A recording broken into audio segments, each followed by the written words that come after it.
আসলে ভাইয়া দেখেন, অসহায় গরিব ফ্যামিলির মেয়ে আমরা, যে আমাদের হচ্ছে 3 বেলা খেতে দিবে, একটা মানে থাকার মতো একটা জায়গা দিবে, ভাই তার বয়স 45 হোক 50 হোক, সে যদি ম্যারিডও হয় সে বলুক যে আমি ম্যারিড, আমি দ্বিতীয় বিয়ে করতে চাই, আমি রাজি আছি। কিন্তু ভাই, প্রিয় দর্শক আসসালামু আলাইকুম, জীবনের গল্প অনুষ্ঠানে আপনাদেরকে স্বাগত।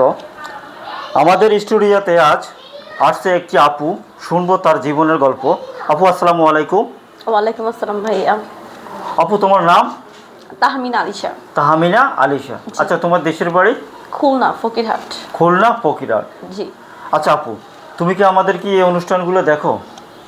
হ্যাঁ ভাইয়া, দেখি। দেখো না? তো কিভাবে খবর পেলে আমাদের এখানে হয়তো এই অনুষ্ঠানগুলো হয় বা কি আমাদের?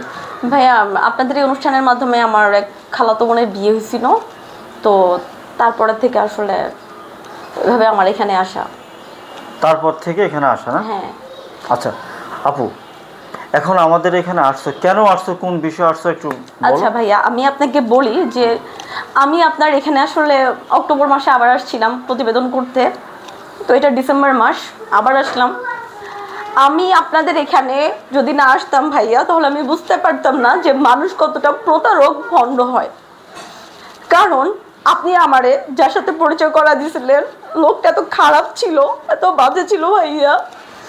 সে আমারে খারাপ খারাপ বাজে কথা বলতো, আমি এগুলো কখনো শুনতেও চাইতাম না, কিন্তু সে জোর করতো যে না, তোমার এগুলো শুনতে হবে, আমার কথা না শুনলে বিয়ে করব না। সে আমাকে বলছে যে সে আনম্যারিড, তার বিয়ে হয় নাই, কিন্তু কিছুদিন পর আমাকে একটা মেয়ে নক দেয় এবং নক দিয়ে বলে যে সে ম্যারিড।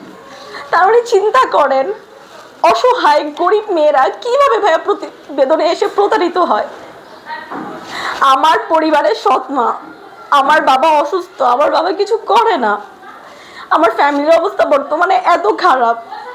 আমি যখন আপনার এখানে আসছিলাম ভাইয়া, জানেন আমি অনেক আশা নিয়ে আসছিলাম যে একটা ভালো মনের মানুষ পাবো, কিন্তু আসলে মানুষ যে এত খারাপ হয়, এত বেইমান হয়, আমি জানতাম না। আর সে ম্যারিড, কিন্তু আমার বলছে আনম্যারিড। এইভাবে তার কি দরকার ছিল আমার মতো একটা মেয়ের সাথে প্রতারণা করলো? আমার আসলে ভাইয়া কিছু বলার নাই। প্লিজ ভাই, যারা প্রতারণা করবেন তারা আমার নখ দিয়েন না। আচ্ছা আপু, এখন তুমি কি চাচ্ছ সেটা বলো আসলে।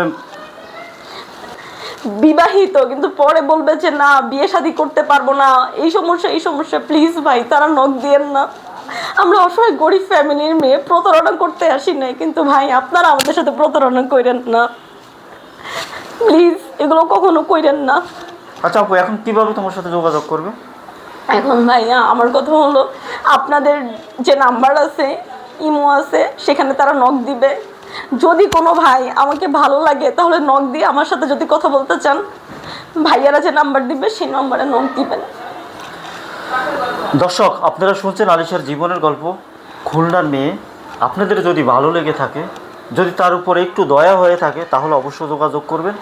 আর স্ক্রিনে যে নাম্বারটি দেখতে পাচ্ছেন সেটা আমাদের, অবশ্যই তার একটা স্ক্রিনশট মেরে এই নাম্বারে ইমো আছে, হোয়াটসঅ্যাপ আছে, পাঠিয়ে দেবেন। আমরাই আপনাদের সাথে যোগাযোগ করবো। অযথা ভাই, কোনো ভাই ডিস্টার্ব করবেন না, ফোন দেবেন না। ভালো থাকবেন, সুস্থ থাকবেন, আল্লাহ হাফিজ।